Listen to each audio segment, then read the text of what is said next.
madaxweynaha Mareykanka ayaa hanjabaad hawada u mariyay dalka Ciraaq. Ra'iisul wasaarihii hore ee Ciraaq Nuuri al-Maliki oo u muuqda mid ku soo laabanaya kursiga ugu sarreeya dalka Ciraaq ayaa waxay tani dhalisay qayle iyo buuq. Soo laabashadan u muuqata una badan tahay inuu xukunka iyo talada Ciraaq dib ugu soo laabto Maliki haddana dhinaca kale. Dowladda Mareykanka oo ka soo horjeeda arrinkan ayaa waxay soo saartay war ku aadan dib u soo laabashada Nuuri al-Maliki.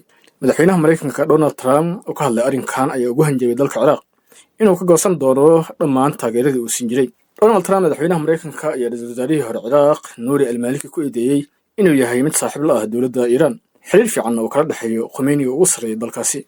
Sidoo kale Trump ayaa ku eedeeyay Nuuri al-Maliki inuu sabab u ahaa in dalka Ciraaq ka soo baxaan kooxo hubeysan. Sidoo kale Trump oo hadalka wata ayaa yiri markii Maliki xukunka hayay Ciraaq wuxuu isku bedeshay dal sabool ah, amni ahayn, fawdo iyo rabshado daashadeen, sidaas darteedna waa in Ciraaq ogolaanin soo laabashadiisa. Nuuri al-Maliki oo ka jawaabay warka madaxweynaha Mareykanka Donald Trump ayaa yiri si cad ayaan u diidnay fargelinta qaawan ee Mareykanka ee arrimaha gudaha Ciraaq. Hadalka Trumpna waxaan u aragnaa mid xadgudub ku ah madaxbannaanida Ciraaq, ayuu ku yiri qoraal uu soo dhigay bartiisa X. Nuuri al-Maliki ayaa dalka Ciraaq ka noqday ra'iisul wasaare sanadii 2003 kadib markii la riday dowladdii uu hogaaminayay Saddam Hussein, waxaana sabab u ahaa kadib markii uu helay taageerada ugu badan kooxaha Shiicada kuwaasoo qabsaday Ciraaq kadib duulaankii NATO iyo saaxiibadeeda ku qaadeen kadibna ku riday dowladdii Saddam Hussein. Taageeradan suuragelisay inuu Nuuri al-Maliki noqdo ra'iisul wasaaraha Ciraaq ayaa waxay dhalisay caro aad u badan si gaar ah Sunniyiinta Ciraaq, iyagoona yaab ay ku noqotay Maliki oo loo doortay ra'iisul wasaaraha dalka Ciraaq.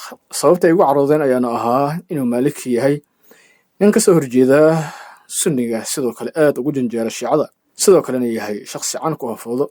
sidaas darteed imaanshihii 2003 waxay dhalisay isku dhacyo u dhexeeya Shiicada iyo Sunniga, waxaana la tilmaamaa intuu kursiga ra'iisul wasaarnimo hayay uu ku fadhiyay Nuuri al-Maliki inuu geystay xasuuqyo ka dhan ah Sunniga isagoo adeegsanayay awoodda dowladda Ciraaq.